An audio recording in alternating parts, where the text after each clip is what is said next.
guardian of the United Nations North Atlantic Lifeline. 1,800 air miles from Halifax, 825 miles from Scotland, and only 900 from Nazi-held Norway. To this subarctic island during the summer of 1941 came the vanguard of an American expeditionary force.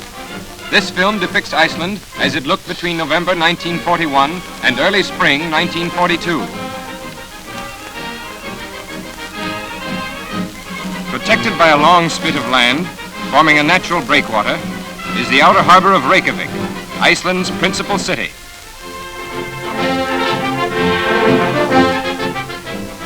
The airport,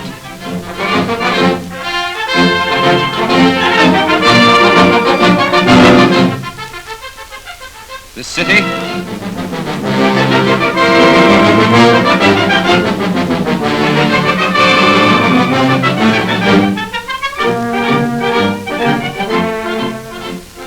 the outer and inner harbors.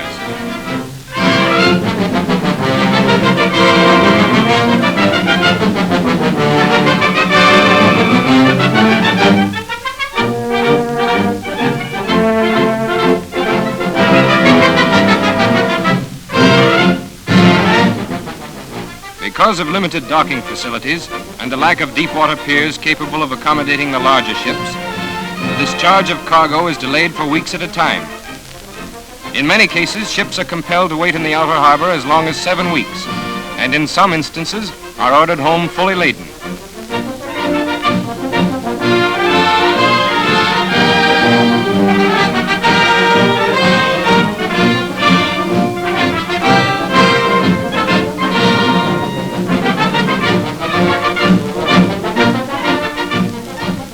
Added to this is the problem of the tide. During low tide, deep draft merchantmen like the Delta are obliged to leave the pier and await the return of high water. Many others are unloaded by tank lighters.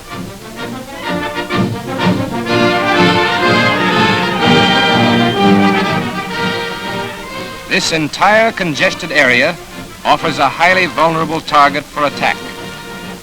Since the port at Reykjavik is the only port in Iceland, all supplies and materials must be distributed throughout the island by trucks traveling over spongy, unimproved, one-way winding roads and over narrow country bridges. The United States Army is laying better road beds and is widening and strengthening the bridges to permit the passage of heavier trucks and tanks.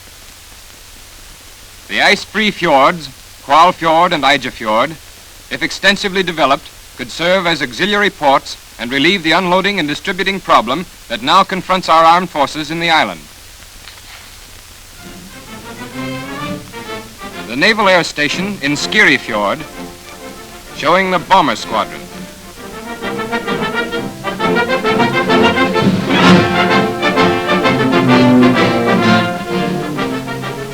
Construction of the prefabricated Quonset huts proceeded rapidly despite the lack of tools needed to erect them. Sections of tongue and groove wood flooring form the foundation upon which a framework of curved angle irons are set. The framework is then covered by, first, sheets of compressed fiberboard, second, a layer of rock wool to provide insulation, and third, by corrugated sheet metal. The doors and windows are interchangeable. All roads to the air station like this one were built by manual labor. The swampy topsoil was scraped away, a bed of rock laid down, and a layer of coarse volcanic gravel, followed by a layer of fine gravel, resulted in a fairly good road. While the construction of quarters was underway, the members of the bomber squadron, when not on patrol, dug and built 10 sandbag-protected gun emplacements. The guns, 50mm anti-aircraft pieces, were part of the bomber patrol's reserve equipment.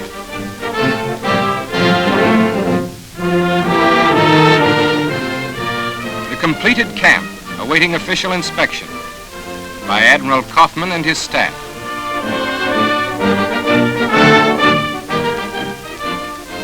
Warm, well-lighted, and comfortable.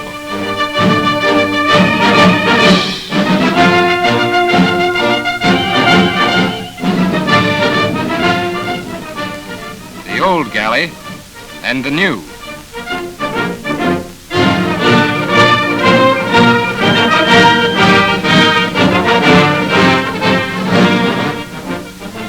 joining the Naval Air Station in Skage Fjord is a small, courageous unit of Norwegian flyers. Flying British-supplied, American-built Northrops, these heroic men, in fair weather or foul, managed to maintain a daily patrol. One 17-year-old lad is credited with sinking 3 Nazi submarines. For protection against storms or air attack, the flyers have cut out revetments in the shore bank. Planes are moved to and from the water by a homemade wheeling device fastened to the pontoons. On shore, this is fairly simple. In the icy waters, a grueling task.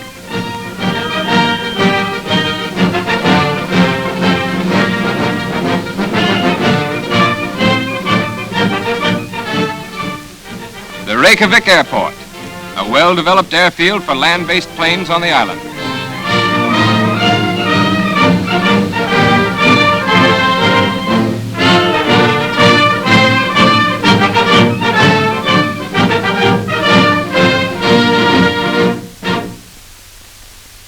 In this camouflaged hangar, all planes are serviced and maintained.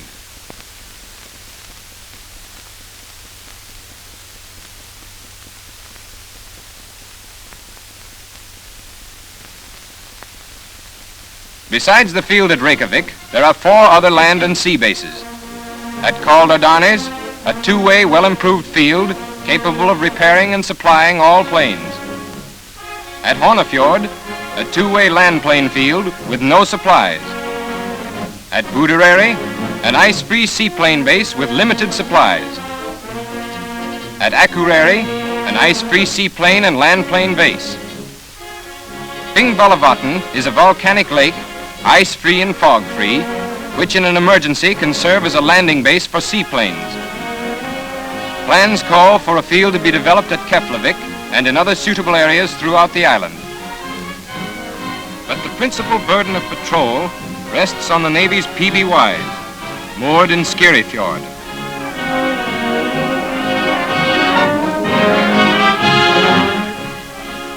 On January 13, 1942, a wind of intense velocity came crashing down on the island, leaving a path of destruction in its wake. The harbor was a churning maelstrom.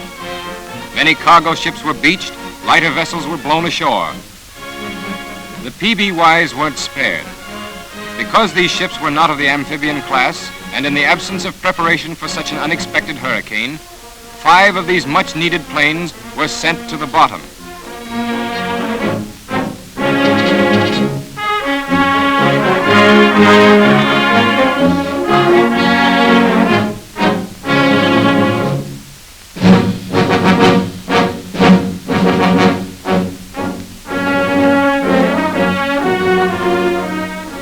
The blow abated.